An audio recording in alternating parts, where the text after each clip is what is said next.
Hello, I'm Marco, and thanks for buying my pizza kit. In this video, I'm going to show you how to turn this into a pizza. The first step is getting it out of the dough container, which sometimes takes a little bit of finagling. Once you get it out of the container, you want to toss it in some flour. Here I'm using semolina flour, which acts as a non-stick coating for it, but you can totally use all-purpose flour, and some places even use cornmeal. Use whatever you have, it's not worth the extra trouble going to the store for something else. You want to generously flour your work surface. This is going to make sure the dough doesn't stick, which means it's going to give you a better shape. So lift it up, make sure there's enough flour, and then start forming your crust. You'll see here that I'm leaving about ½ inch as a border, and I'm using my fingertips to create this border around the edge. You want to keep turning the dough. This is going to help make sure that it's non-stick, as well as give you a nice even shape. After you form the crust, you're going to pat down everything on the inside to make it nice and flat, and then you can start a process called stretching the dough. Here you'll see I'm using my right hand to kind of hold the shape of the crust. I'm really just holding the dough with the right hand. The left hand is doing all of the work. With my left hand, you'll see I'm pulling it away from me as well as spreading my fingers apart, and this helps give you even control over the dough.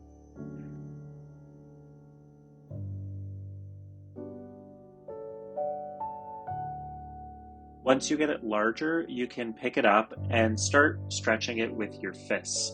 You want to make sure that you're using a fist and not your fingers, because your fingers are going to poke a hole in the dough. So you'll see I do a single stretch and then turn the dough and then stretch again. And you want to make sure you're just always turning the dough through this process so you're not getting a thin spot in any one specific area. You'll see the dough's really stretchy, it's really extensible, and so you don't have to worry too much about the force you're putting on it. But if you are worried, you can let gravity do the work for you. So here you'll see instead I'm constantly turning the dough, holding the crust between my thumb and forefinger, and that's really allowing gravity to pull the dough down and even it out. And it'll just take a minute or two, and you will have a lovely pizza that looks like this. Once your dough is complete, throw it on a baking sheet. You might get a big air bubble underneath like I have here, so just lift up the dough for the air to escape. After you're happy with your dough, you want to put on the sauce. The thing you need to remember about sauce is that you can always add more, but it is really difficult to take it away once you put it on the pizza dough. So start with a small amount and use the back of a spoon or the back of a ladle to start swirling it around. And you're going to be really tempted to add a lot more sauce here, but you'll see I'm being very sparing with any that I'm adding and really moving it around before figuring out if I should add some more. This is the amount of pizza sauce that I like. You might like more, you might like less, but this is what I would recommend as a starting point. That's going to give you a pretty good pizza.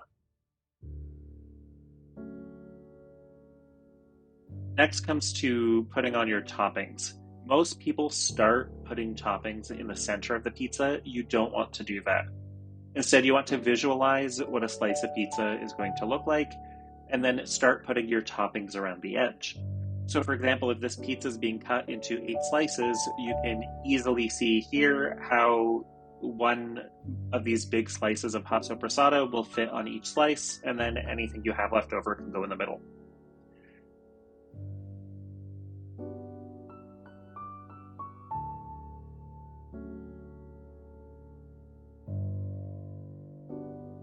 You also want to leave some room for other toppings. So here I have some thinly sliced garlic, which is going to go in between the slices of sopressata.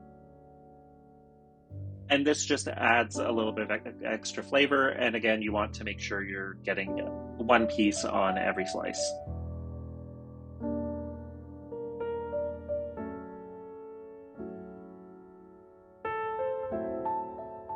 Last, you want to put on the cheese. I did not have mozzarella cheese when I was filming this, so I'm crumbling up some feta cheese, but the same idea would apply with mozzarella. You could cut it into cubes and throw it on top. And I like putting cheese on at the end because you get a lot more cheese browning happening, but you could also put it on before any of the other toppings you have on your pizza. So try to evenly distribute it. I don't like putting on a crazy amount of cheese, but it's your pizza, so you can put on however much cheese your heart desires, and I'm not going to be there to tell you otherwise. So follow your heart and enjoy your pizza.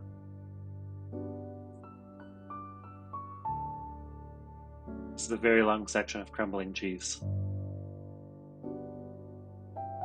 It's thrilling, thrilling television. All right, so put your pizza in the oven and bake it for 12 to 14 minutes. The time is going to depend on how hot your oven cooks. Mine was preheated to about 475. Once the pizza comes out, this is garlic oil that I'm brushing on the crust. It's part of the pizza kit, and it will make the crust so soft and tender and delicious, and you're going to love it. You can also just pour it on top of the pizza or dip the pizza in it.